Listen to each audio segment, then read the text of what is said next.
What can go wrong will go wrong. That's the best way to sum up this Milan currently. After an early and unexpected exit to the Champions League on Tuesday, and just rumors of false stories about player unrest towards the coach, Milan had a chance to right the ship here. They were traveling to Torino to take on the Granada, and where? Well, they dropped the ball again. They dropped all 3 points to put our Champions League dreams for next season in major jeopardy. Hey, everybody, I'm Fabio from the Milan Coast to Coast show. I have a show every week that I co-host with my partner, Gio, and we are part of the Milan Weekly podcast channel. And, of course, I'm a part of Milan Club New York as well.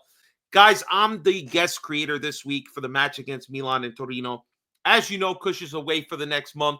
If you want to stay in touch with him, hear his opinions about the games, just follow him on Instagram at FootballKush. Now, let's jump into today's review. All right, so you guys know we're going to keep exactly how Marco's been doing it. The good, the bad, and the ugly. Hey, who said I'm ugly? Let's start with the good today, so let's switch it up. Boom! I'm going to go with the goal scorer. We got to start with him. All right, Tijani Reindeer, solid game overall. Moved the ball well this one. Had a few good passes that was wasted by his teammates, and he had a good shot saved by Milinkovic-Savic before he found the equalizer in the 74th minute. Tijani's been one of our brightest players the whole season. He's one of the few players that has had a good season under both coaches this year. So just got to give him the shout out here. Another goal under his belt brings him to 12 in all competitions this year. Big ups to Johnny Rudolph, the Red-Nosed Rangers. All right, next, we're going to go to the young kid, Alex Jimenez, the original Jimenez, all right? Good game overall for the 19-year-old, playing on the right side of the defense, which is a position most of us have been calling before Kyle Walker even came into the pictures. Let's play Jimenez on the right. This way, he got it. Whether it was for an injured or fatigue, Kyle Walker, I'm not quite sure. But he got the start. And he looked pretty lively on the right side.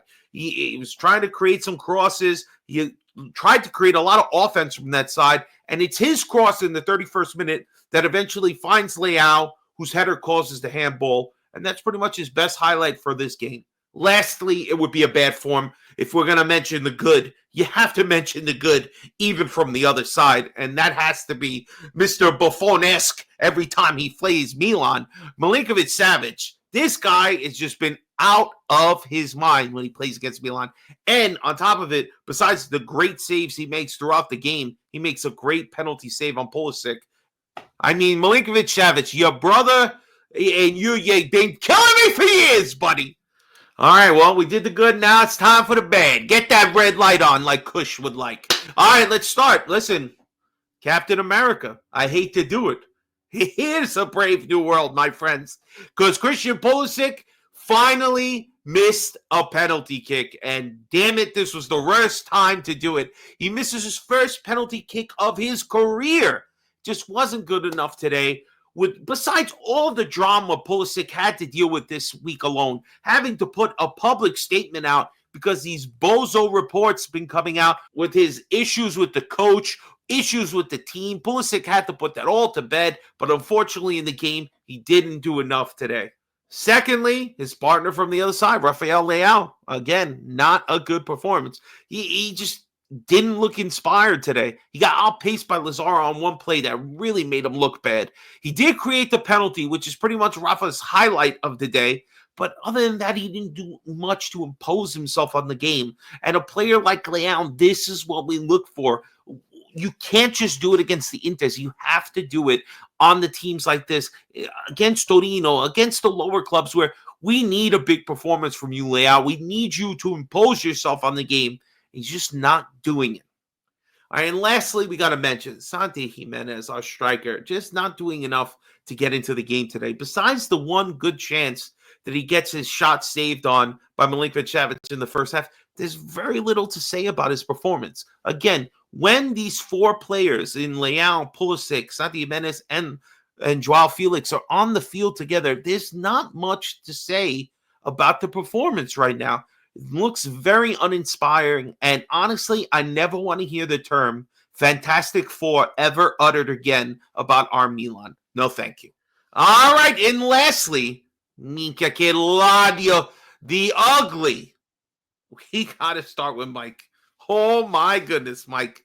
Unacceptable, that first goal. Unacceptable. You see Malik Chow charging towards you, and you still try to blast the ball, and you directly blast it into him. You get the team and the game off on the wrong foot, and just what a bad performance. What a bad start.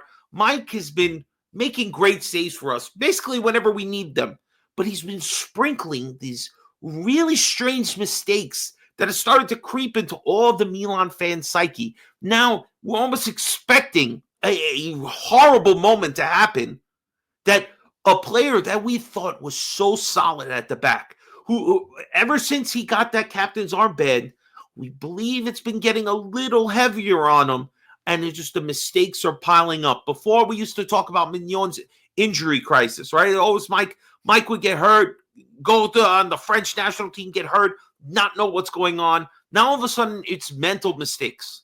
Besides the fact that he looks very shaky at times, now the mental mistakes, letting in these cheap shots, get in for goals, blasting a ball off your own defender in front of you. You could have done something else. You could have actually not even ran out and let Chow take the ball and pass it back to you. Instead, you go to blast it as hard as you can, and you make a wonderful goal, but in the wrong net. And lastly, the German vibranium, as my friend Gio likes to call him. Well, vibranium is cracking, my man. Malik Chow. This is a day I'm sure he would like to forget, as a lot of Milan fans will like. It's a lot like the red card blunder against Juve last year. This is just one of Malik Chow's worst performances this season. Again, both goals come directly off his involvement. He doesn't communicate with Mike and gets the ball, like I mentioned, blasted off of him into the net. Then it's his foul, and not being aware of a possible quick restart, he catches Milan's defense sleeping and effectively kills the momentum that we just got from our tying goal literally minutes earlier. It is one of the worst performances by Malik Chow, and I have to hope that they can all shake this off, because this is a performance that would lead me to bring him back to the bench and put Tomori in as a starting center back along with Pavlovic. That's my review of the game, guys. I want to thank Kush for giving me the invite. Guys, please follow Kush on Instagram if you want to hear his thoughts on these games. And also, please follow me on all my socials, which are coming up on the screen right now. And obviously, follow my channel, which I'm a part of, the Milan Weekly Podcast. We have Milan shows. We do live shows. We do it all, baby. Don't miss us. Guys, it's always Forza Milan, grazie mille, and ciao tutti. Peace.